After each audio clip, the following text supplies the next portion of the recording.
그러니까 마태, 마가, 누가복음이 쓰여지고 그 다음에 수십 년 뒤에 요한복음이 쓰여졌기 때문에 요한은 의도적으로 이제 앞에 있는 내용을 없는 내용을 썼단 말이죠. 그런데 요한이 앞에 있는 내용 있지만 다시 반복해서 오병이어의 기적을 기록을 했습니다. 그만큼 중요한 의미가 있고요.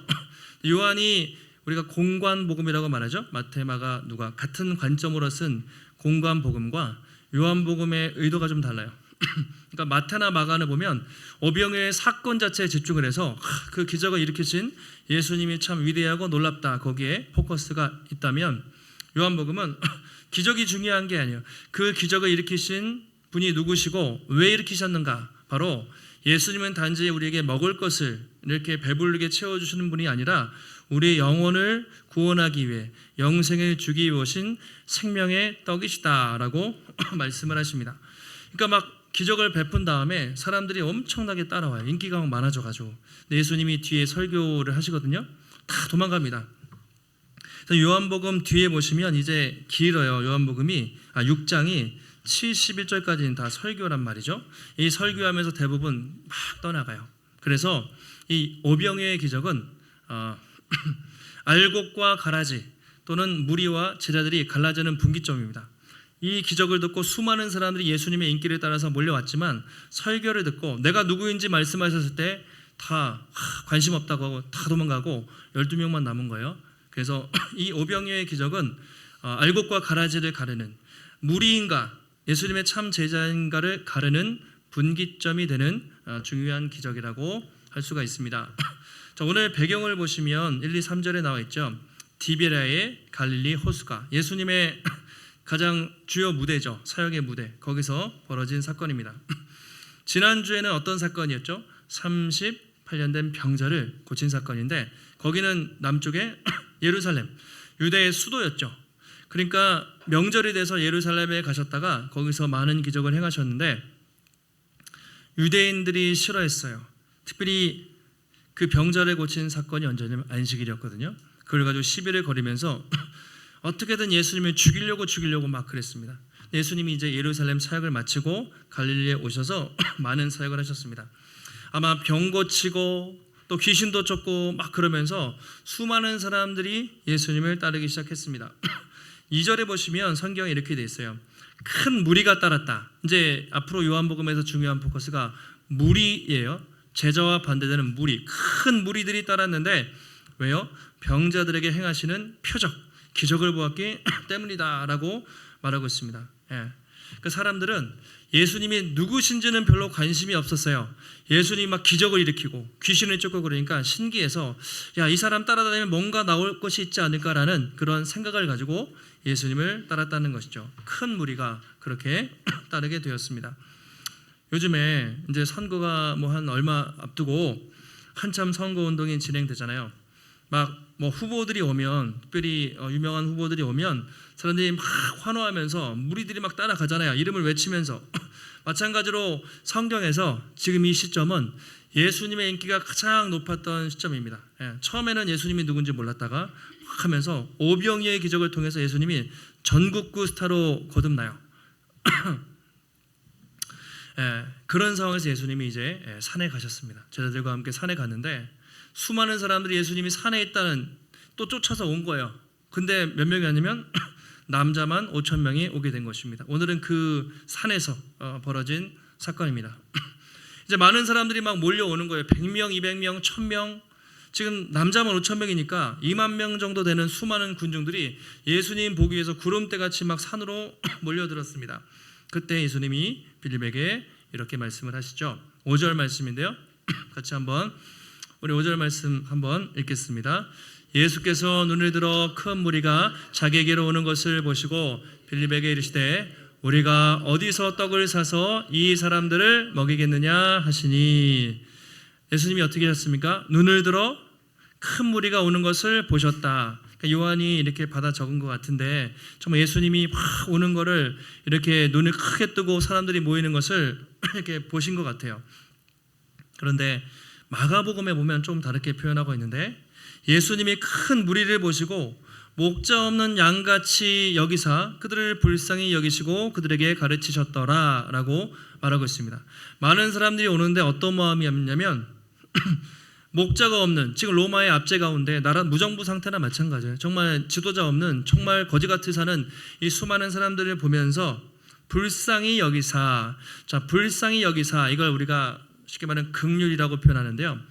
헬라어로 불쌍히 여기다는 표현은 창자가 뒤틀리는 거예요. 여러분 장염 걸려보셨어요? 장염 걸리면 창자가 내장이 뒤틀려가지고 몸이 막 엄청 아프잖아요. 그게 긍휼입니다. 아이를 낳는 고통.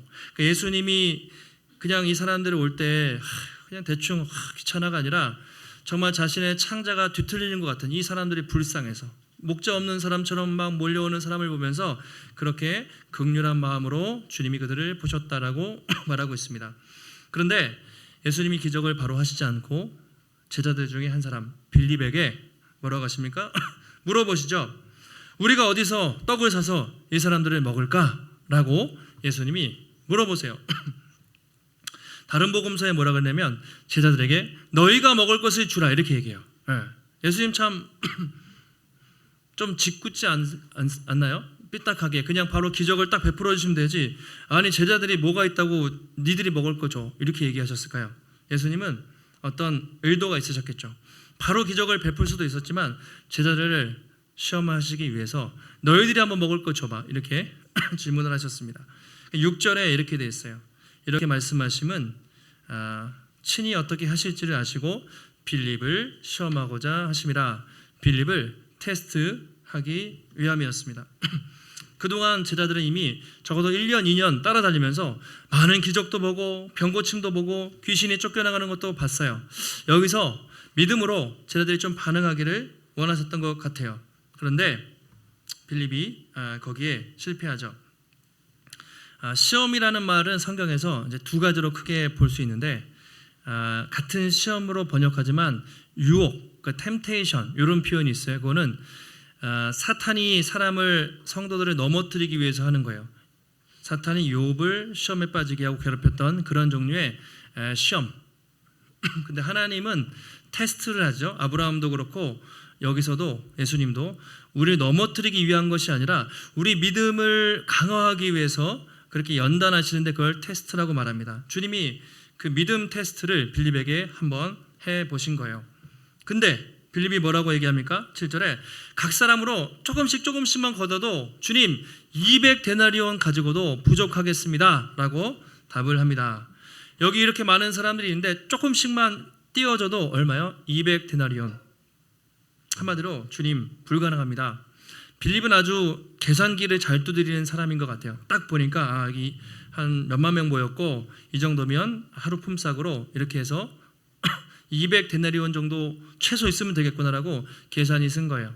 자, 1데나리온이 얼마죠? 노동자 하루 품삯이니까 뭐 10만 원 정도 잡으면 200데나리온이면 짧게는 6개월 또는 10개월 뭐 이렇게 한 3천만 원 정도 되는 돈이라고 할 수가 있습니다. 여기 한 남자만 5천 명이니까 여자 아이들까지 2만 명 잡고 그러면 한 3천 정도 있으면 되겠다라고 계산을 딱 한 것이죠. 근데 뭐 돈이 있습니까? 돈이 있어도 여기는 산이에요. 산 꼭대기에 날이 저물어가고 있습니다. 예. 돈이 있어도 2만 명의 음식을 살 수가 없죠. 당연히 빌립은 그 말도 안 되는 소리다. 주님 빨리 돌려 보내시죠. 이런 의도로 얘기를 했을 것 같아요. 빌립은 아주 현실적이고 계산적이고 합리적인 사람이었습니다. 빌립이 요한복음에 3번 등장하는데요. 요한복음 1장에서 처음에 전도를 해요. 누굴 전도하냐면 나다나엘이라는 사람 전도하는데 이 사람은 편견이 있었어요. 예수님이 나사렛 출신이다 그러니까 뭐라고 하죠? 나사렛에서 무슨 선한 것이 날 수 있겠냐 그러면서 이제 그랬단 말이죠. 그때 빌립이 손을 잡고 가면서 와서 보라, come and see 그렇게 돼 있죠. 와서 보라, 직접 예수님께 데려가요. 빌립이. 또 나중에 14장에서 한 번 더 나오는데 예수님을 따라다니다가 예수님 아버지를 보여주십시오. 뜬금없이 또 그래요. 성부 하나님을 보여주십시오. 그때 예수님이 뭐라 하죠? 나를 본 자는 아버지를 본 것인데 왜 또 아버지를 보여달라고 하냐라고 예수님이 말씀을 하시죠. 그러니까 빌립은 항상 봐야 되는 사람이에요. 직접 경험을 해야 되는 사람이에요. 눈으로 본 것만 믿는 합리적이고 현실주의자. 그런 사람이죠. MBTI로 따지면 STJ, thinking, 사고하고 이성적이고 합리적으로 판단하는 그런 사람이라고 할 수가 있죠. 근데 요즘 사람들 중에 그런 분들도 많이 있죠. 눈으로 봐야 되고 머리로 이해돼야 되고, 그렇죠? 과학적으로 증명 가능한 것만 믿는 약간 그런 분들도 있습니다. 그런 현대인들의 모습을 상징하는 빌립. 이어서 또 다른 사람이 등장해요. 안드레가 등장합니다. 이 사람은 성격이 좀 반대였던 것 같아요. 예수님이랑 빌립이랑 얘기하고 있는데 갑자기 이 사람이 뭔가 찾았어요. 9절에 여기 한 아이가 있어 보리떡 5개와 물고기 2마리 가지고 있습니다. 그러나 이것이 이 사람에게 얼마나 되겠사옵나이까 라고 답을 합니다. 그러니까 여기 보리떡 5개, 물고기 2마리, 이게 이제 오병이어라고 그래서 말하죠. 아마도 갈릴리 바닷가니까 항상 물고기는 생선들은 있었을 것 같아요. 그리고 작은 보리떡, 아마 엄마가 야, 너 갈 때 간식으로 챙겨 먹어 그래서 작은 보리떡과 또 물고기 2마리를 꽁꽁 싸매서 줬을 수도 있습니다. 안드레가 어떻게 이걸 찾았는지는 안 나오지만 안드레는 빌립과 다르게, 빌립은 어떻게 했습니까? 딱 보고 2만 명 곱하기 연봉 딱딱 계산기 누르면 얼마. 그러니까 생각하는 사람이죠. 움직이는 사람이 아니에요. 안드레는 움직이는 사람입니다. 들어가서 그래도 뭐라도 찾아보려고 여기 막 먹을 거 있으면 달라고 막 돌아다닌 것 같아요. 찾아도 2만 명 정도 찾아다니는데 먹을 게 안 나와요. 어떤 아이가 뭔가 이렇게 딱 발견을 한 거죠. 애가 이렇게 안드레한테 줬을지 확 뺏어가지고 야, 갖고 와봐 했을지는 모르지만 뭔가 찾은 거예요. 그래가지고 기쁨으로 그렇게 발견을 한 것이죠. 요한복음 1장에서도 안드레가 한번 나오는데요. 안드레는 그 유명한 베드로의 친동생이잖아요.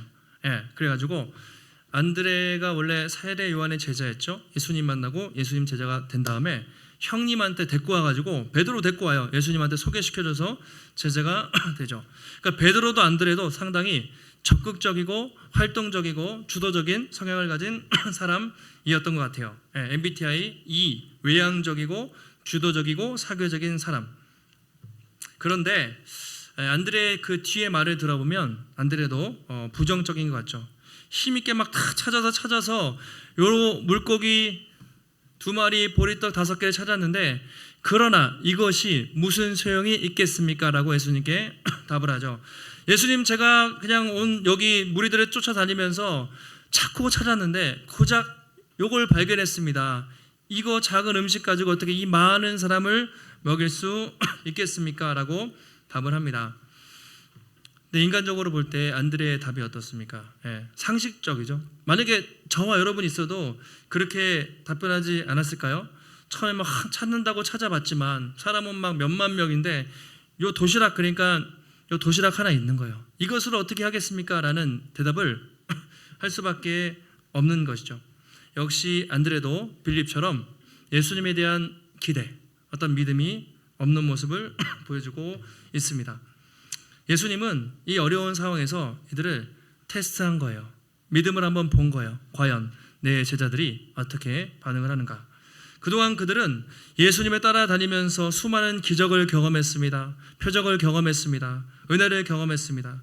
아마 주님의 기대는 뭔가 이들이 이 어려운 상황에서 주님이 뭔가 행하실 일을 기대하는 답변을 생각하지 않으셨을까. 그런데 아니나 다를까 빌립도 현실적이었죠. 주님, 불가능합니다. 안드레도 열심히 뛰어다니긴 했지만 이것으로는 아무것도 할 수가 없습니다. 제자들의 불신앙적인 모습을 보여주고 있습니다. 근데 여러분, 빌립의 모습이, 안드레의 모습이 과연 그들만의 모습일까요? 만약에 여러분이 예수님의 제자로 그 2000년 전 현장에 있었다면 어떻게 대답을 했겠습니까? 저라도 아마 그렇게 똑같이 했을 것 같아요. 우리도 예수님을 믿으면서 참 많이 은혜 받고 신앙생활하고 예배드리고 믿음이 좋아진 것 같지만 어려운 일이 또 생겨요. 인생에 문제가 생기면 어떻게 해요? 하나님 신뢰하는 것보다 낙심이 돼요. 믿음이 약해져요. 또 예전에 내가 했던 생각과 경험과 방식대로 문제를 풀려고 몸부림을 칠 때가 있죠. 하나님을 신뢰하기보다는 마음이 위축되고 낙심하고 절망이 찾아올 때가 많이 있는 것 같아요. 이번에 이제 세미나를 갔는데 여기는 개척교회 목사님들만 모였어요. 200명 정도 모였는데요. 거기는 이제 개척한 지 1년 되신 분, 2년 되신 분, 5년 되신 분, 10년 다양하게 있는데 우리 교회는 딱 중간이잖아요. 이제 5년 반이 됐죠. 이제 6년 차에 저희는 접어드는데 어떤 교회는 성도님이 5명이에요. 어떤 분은 10명이고 그래서 우리가 저희는 작지만 분립개척을 한 거잖아요. 교회의 도움을 받아서 이렇게 했는데 아무것도 없이 맨 땅에 헤딩한 사람들을 MH 개척이라고 이제 불러요. 맨 땅에 헤딩했다 그래서 그냥 그분들은 생짜로 그냥 그렇게 한 분들인데 그분들에 비하면 저희는 대형 교회, 진짜. 그래서 월세가 안 나와가지고 가봤더니 이제 대리운전을 시작하신 거예요. 목사님 중에 한 분이 또 택배 배달을 하면서 그렇게 사역을 하세요. 가족과 시작하고 가정에서 예배드리는 분도 있고 건물을 얻어서 드리는데 월세가 부족해서 주중에 열심히 일하면서 드리는 분, 다양한 사람들을 만나게 됐습니다. 한편으로는 이 시대에 근데 되게 똑똑하고 잘난 분들이 많아요. 실력이 없어서 그런 게 아니라 하나님의 소명을 받고 이제 시작을 한 거란 말이죠. 그래도 현실이 어려우면 낙심이 되죠. 과연 어떻게 될까? 과연 이 교회가 잘 될까?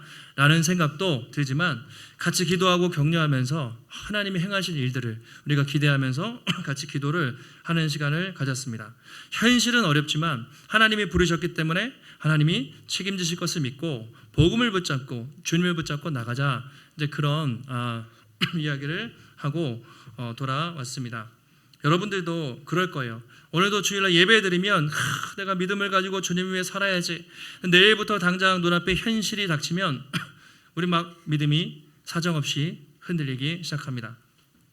우리 청년들, 우리 중고등부 있는데, 시험만 한번 만약에 못 보면, 그렇죠? 학교 생활하면 지난주에 행복하지 않다고 얘기한 것 같은데, 만약에 중간고사, 기말고사 한번 못 보면 인생이 망칠 것 같은 그런 두려움이 우리에게 찾아오죠. 직장 생활하시는 분들도 열심히 직장 생활하지만 내가 어디까지 올라갈 수 있을까? 나는 잘 퇴직할 수 있을까? 퇴직한 이후에 노후는 어떻게 될 것인가? 끊임없이 열심히 살아도 경제적으로 쪼들려요. 어려워요. 집이 있는 분들은 집을 넓히고 싶겠고 월세 전세로 사는 분들은 과연 언제 집을 장만할 수 있을까? 그런 생각을 우리가 현실적으로 하게 되죠. 아이들을 보면서 말도 안 듣고 공부도 안 하는, 교회도 잘 안 나오는 얘네들을 보면서 과연 이 아이가 잘 성장할까? 그런 부모로서의 두려움도 있고 노후에 대한 걱정 다 있죠. 아프지 않고 어떻게 건강하게 재정적으로도 좀 탄탄하게 안정적인 노후를 보낼 수 있을까? 그런 생각이 우리 모두에게 각자의 상황에게 다 있는 것 같아요. 근데 그때마다 계산기를 두드립니다. 빌립처럼. 만약에 개척 목사님들이 여러분들도 그렇지만 이 상황에서 이 시대에 그렇게 대학 나오고 대학원까지 나온 분들이 계산기를 두드려 가지고 개척을 해서 먹고 사는 게 되겠어요? 안 되겠죠. 그런데 물론 현실성도 필요하지만 하나님이 시작하셨기 때문에 하나님이 행하실 것에 대한 믿음으로 우리가 나아가는 것이죠. 여러분들도 마찬가지죠. 하나님은 내일도 삶의 현장에서 테스트를 하실 수도 있습니다. 과연 이 성도가 누군가가 믿음으로 반응하는지를 보기 원하실 수 있는 거죠. 바로 그때 우리에게 필요한 것은 주님을 향한 믿음이죠. 지금까지 나를 이것으로 인도하신 에베네셀의 하나님이 이후에도 반드시 지금은 힘들지만 인도하실 것이다. 여호와 이레, 앞서서 준비하시는 주님을 바라보는 믿음이 필요한 것이죠. 그래서 아까 1부 예배 때는 저희가 불렀어요. 나중에 링크에 올려드릴 텐데 주가 일하시네라는 찬양을 보면 CCM 가사가 이렇습니다. 날이 저물어 갈 때, 빈들에서 걸을 때, 그때가 하나님의 때. 보세요. 날이 저물어 갈 때, 빈들에서 걸을 때, 지금 오병이의 사건이 모티브인데 절망할 때가 아니라 뭐죠? 하나님의 때라는 것이죠. 내 힘으로 안 될 때, 빈손으로 걸을 때 나는 낙심해가 아니라 내가 고백해 여호와 이래. 하나님이 뭔가 새 일을 행하시겠구나. 주가 일하시네, 주가 일하시네, 아끼지 않는 자에게, 주가 일하시네, 주가 일하시네, 신뢰하며 걷는 자에게. 예수 믿는 사람들은 해석이 달라요. 날이 저물고 인생에 어둠이 찾아오고 힘들면 낙심하고 절망하지만 우리는 그때가 하나님의 일하실 때이시고 하나님이 준비하실 때라는 믿음의 고백을 하는 것이죠. 오늘도 이 자리에 예배를 드리시면서 또 우리 앞에 혹시 어떤 문제와 어려움들이 있다면 그 문제와 상황을 넘어서 지금도 일하고 계시고 앞으로도 우리를 이끌어 가실 주님을 바라보면서 주님을 향한 신뢰와 또 믿음이 회복되시는 우리 귀한 성도님들이 되시기를 주님의 이름으로 축복합니다. 다음으로 이제 질문을 이렇게 했잖아요. 역시 실망이었지만 주님은 아셨죠. 주님이 드디어 기적을 베푸십니다. 10절에 보시면 야 이제 조를 짜서 앉게 해라. 뭐 50명에 한 명일지 모르겠어요. 50개 50명씩 뭐 60명씩 앉아봐. 그래서 막 앉히십니다. 잔디밭이었어요. 사람들을 세보니까 얼마요? 5,000명 나왔습니다. 사람들이라는 표현은 이 헬라어는 성인 남자만을 의미하는 표현이에요. 단어예요. 그러니까 플러스 여성들이 있었겠고 플러스 아이들이 있었겠죠. 애들은 포함되지 않은 인원이 5,000이었습니다. 그러니까 최소 2, 3만 명으로 보는 것이죠. 그때 예수님이 이렇게 기적을 베푸시죠. 11절 우리 같이 한번 11절 읽습니다. 예수께서 떡을 가져 축사하신 후에 앉아있는 자들에게 나누어 주시고 물고기도 그렇게 그들의 원대로 주시니라. 아멘. 예, 떡을 가져 축사하신 후 성찬식이 생각나죠? 떡을 가지고 기도하시고 앉아있는 자들에게 나눠주시고 떡을 주시고 물고기도 어떻게 주셨습니까? 그들의 원하는 대로 터지게 주셨다는 거예요. 베드로 제자들한테 야 조금씩 먹을 거 없어가 아니라 최고의 음식으로 먹고 싶을 때까지 계속. 그런데 이게 어떻게 생겼는지 모르죠. 뻥튀기가 되듯이 빵 하고 터졌는지 아니면 조금씩 나왔는지 모르지만 제자들이 놀랐겠죠. 물고기 2마리에 떡 5개인데 계속 퍼가는데 계속 넘쳐요. 돌면서 제자들이 놀라기 시작하고 수많은 사람들이 그 놀라운 기적을 보게 된 것입니다. 그리고 예수님이 뭐라고 하죠? 남은 거 걷어봐 하는데 어떻게 됐습니까? 배불리 먹고 남은 광주리가 12개다 이렇게 됐어요. 배 터지게 먹었다는 거예요. 아낌없이 주님은 그냥 먹고 싶은 데까지 다 줘. 그래서 배부르게 먹고 원대로 먹고도 그러고도 남은 것이 12바구니였다라고 그렇게 말하고 있습니다. 왜 12바구니를 거뒀을까요? 주님은 작은 음식을 가지고도 이 수많은 사람들을 먹을 수 있는 풍성한 분, 남게 하시는, 주님의 은혜는 조금 찌질하게 주시는 게 아니라 한 번 주실 때 넘치도록 풍성하게 채워주시는 분이다라는 것을 알 수가 있죠. 그리고 10이라는 숫자가 중요한 의미가 있죠. 구약 이스라엘 백성들은 12지파, 신약은 12제자. 10이라는 숫자는 이스라엘 백성들을 상징하죠. 그래서 예수님이 새 이스라엘, 신약 이스라엘 백성들을 먹일 것을 상징적으로 또 보여주는 10이라는 숫자의 의미도 있습니다. 어쨌든 예수님은 이 작은 떡과 물고기로 수만 명을 먹이셨어요. 아무것도 없는 빈들에서 산에서 최고의 뷔페 만찬을 열어 주신 것이죠. 그때 사람들의 반응이 어떻습니까? 참 어찌 보면 당연한 것 같기도 하고 이렇게 돼 있어요. 그 사람들이 예수께서 행하신 표적을 보고 말하되 이는 참으로 세상에 오실 그 선지자다라고 사람들이 말합니다. 놀랐겠죠. 분명히 이거밖에 없는데 자기들이 배 터지게 먹고 웅성웅성하면서 도대체 이 사람은 누구냐? 라고 이야기했겠죠. 이는 참으로 세상에 오실 그 선지자가 아닌가라고 사람들이 이야기를 했다라는 것입니다. 세상에 오실 그 정관사 더가 붙었어요. 그 선지자. 그렇다면 기다렸다는 것이죠. 기다린. 이 여기서 예언된 내용은 신명기 18장에 모세가 이스라엘 백성들을 광야에서 인도하면서 만나를 먹이죠. 언젠가 나와 같은 선지자가 와서 이스라엘을 구원할 것을 그렇게 예언한 내용이 있어요. 그래서 이스라엘 백성들 늘 모세와 같은 선지자, 그걸 우리가 메시아라고 말하고 더 쉽게 구원자, 영웅, 히어로라고 말한다면 언젠가 다시 와서 이 나라를 회복시킬 그와 같은 선지자, 히어로, 영웅을 기다리고 있었던 거예요. 지금 상황이 어떻습니까? 로마의 지배잖아요. 지도자가 없어요. 나라가 엉망진창이에요. 다 백성들은 굶어 죽으면서 이렇게 거지같이 막 살고 있는 것이죠. 그들의 꿈은 다시 이 나라가 잘 살았으면 좋겠다. 다윗과 같이 그 당시 알렉산더 같은 유명한 왕이 나와서 이 나라를 잘 먹고 잘 살게 하는 위대한 이스라엘을 회복시키길 바라는 꿈이 있었어요. 그 이제 메시아 대망이라고 표현하는데 어쨌든 그래서 정치적인 나라를 부흥하게 할 그 왕을 꿈꾸고 있었는데 마침 이 사람 보니까 대단한 거예요. 당연히 왕으로 세우자 이런 이야기가 나왔겠죠. 그런데 예수님의 반응은 또 이상하죠. 예수님은 그들의 반응을 보고 이렇게 하셨습니다. 자, 15절인데요. 같이 한번 읽겠습니다. 그러므로 예수께서 그들이 와서 자기를 억지로 붙들어 임금으로 섬으려는 줄 아시고 다시 혼자 산으로 떠나 가시니라. 아멘. 사람들이 어떻게 했다고요? 당연히 우리가 그들 기다리던 히어로 어벤져스 또는 우리의 구원자가 왔구나라고 생각하고 당신이 우리의 왕이 되십시오라고 그렇게 추대를 했습니다. 보통 사람들 같으면 왕으로 세워준다는데 얼마나 좋겠어요. 진짜 어깨가 힘이 들어가고 뭐라도 하려고 혁명을 일으키든가 그렇게 사람을 모았겠죠. 수만 명 모아가지고 예루살렘으로 가서 혁명을 일으키든가 정말 왕이 될 욕심을 가질 수도 있었을 것 같아요. 지금 대통령 선거를 앞두고 사람들이 얼마나 인기 연연합니까? 지지율 49%, 예를 들어서 38%, 1%의 지지율을 가지고 그들은 거기에 승리하기 위해서 피 터지게 싸우고 목숨을 걸고 있습니다. 예수님의 지지율이 90%, 예를 들어서 그러면 그냥 나가면 왕이 되는 거예요. 근데 예수님은 거절하셨습니다. 그리고 희한하게 도망가신 것 같아요. 산으로 올라가셨던 거죠. 예수님은 왜 이 상황에서 제자들은 배 타고 보내시거든요. 다른 복음서에 보면 빨리 가라 그러고 혼자 산에 가셨어요. 산에 가서 뭐 하셨을까요? 기도하셨겠죠. 예수님은 왜 사람들의 그 군중들의 소리를 뿌리치고 산으로 가셔서 홀로 기도를 하셨을까요?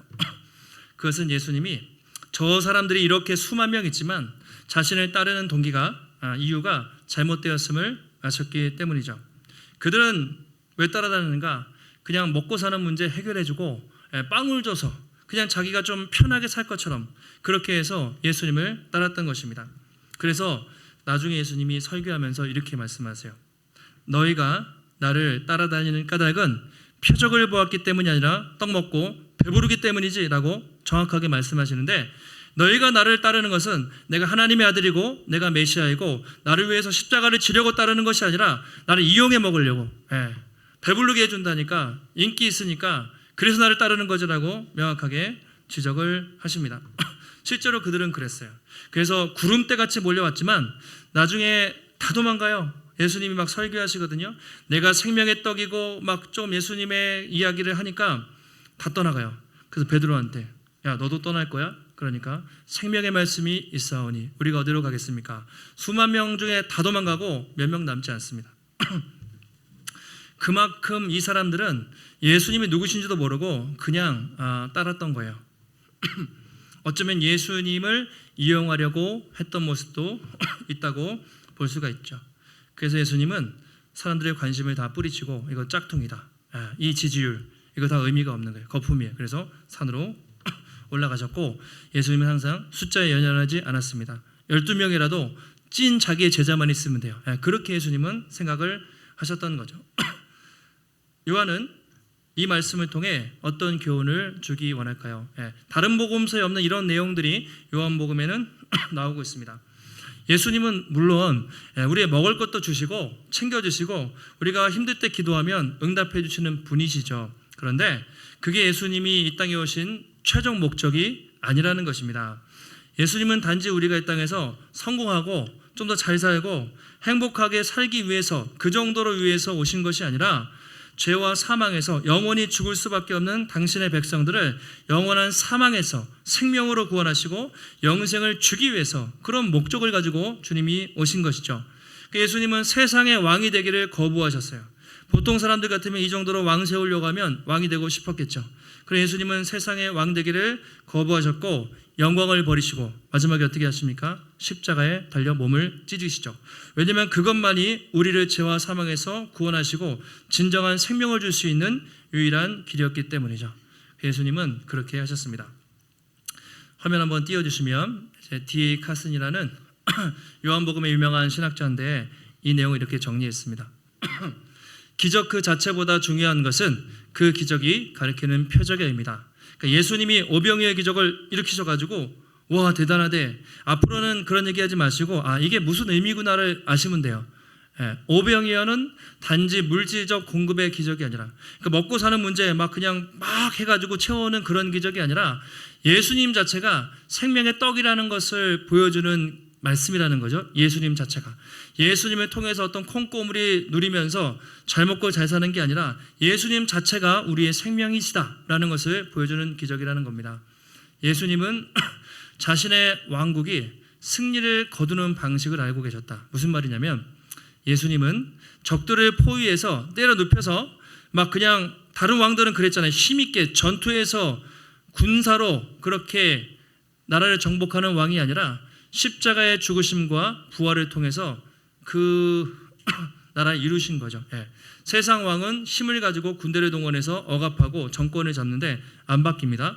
근데 예수님은 어떤 왕으로 오셨냐? 자기를 십자가에 죽여서 자신이 죽고 당신의 백성들을 구원해서 진정으로 거듭나게 해서 하나님의 나라를 이루는 그런 왕으로 오셨다라고 그렇게 말하고 있습니다. 그래서 예수님이 뒤에서 설교하세요. 나는 생명의 떡이니 내게 오는 자는 결코 줄이지 않을 것이요 나를 믿는 자는 영원히 목마르지 아니하리라. 이렇게 말씀하세요. 나를 먹어야 된다. 내가 주는 부스러기 축복 그게 아니라 나를 먹고 나는 참된 음료, 참된 피다. 그 얘기는 나중에 좀 더 자세히 하겠습니다. 예수님과 연합하고 동행한다는 의미예요. 여러분은 예수님을 통해 참 생명을 누리고 계십니까? 날마다 예수님을 먹고 마시고 그분과 동행하는 삶을 살고 계십니까? 아니면 단순히 예수님이 주시는 기적 또는 축복, 기도 응답만을 따르는 큰 무리와 같습니까? 우리는 참 제자인가? 아니면 수많은 군중들 가운데 한 사람인가를 한번 돌아볼 필요가 있습니다. 오늘 오병이어의 기적은 여러분 앞으로 언젠가 있을 하나님 나라 천국에서 완성될 천국 잔치의 맛보기예요. 에피타이저라고 말할 수 있습니다. 그래서 C.S. 루이스가 이렇게 표현을 했는데요. 같이 천천히 한번 읽어보세요. 시작. 우리가 아직 보지 못한 꽃의 향기, 우리가 아직 듣지 못한 실제 소리의 메아리, 우리가 아직 가지 못한 나라에 대한 소식이다라고 오병이어의 기적의 의미를 이렇게 정리했습니다. 언젠가 우리가 천국에 가면 진짜 꽃을 보게 될 건데 아직 보지 못한 꽃의 향기를 살짝 보여주는 거예요.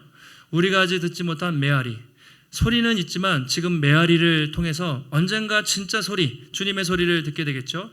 우리가 가지 못한 나라, 언젠가 가게 될 영원한 천국을 바라보게 하는 것이 오병이어의 기적이다라고 말하고 있습니다.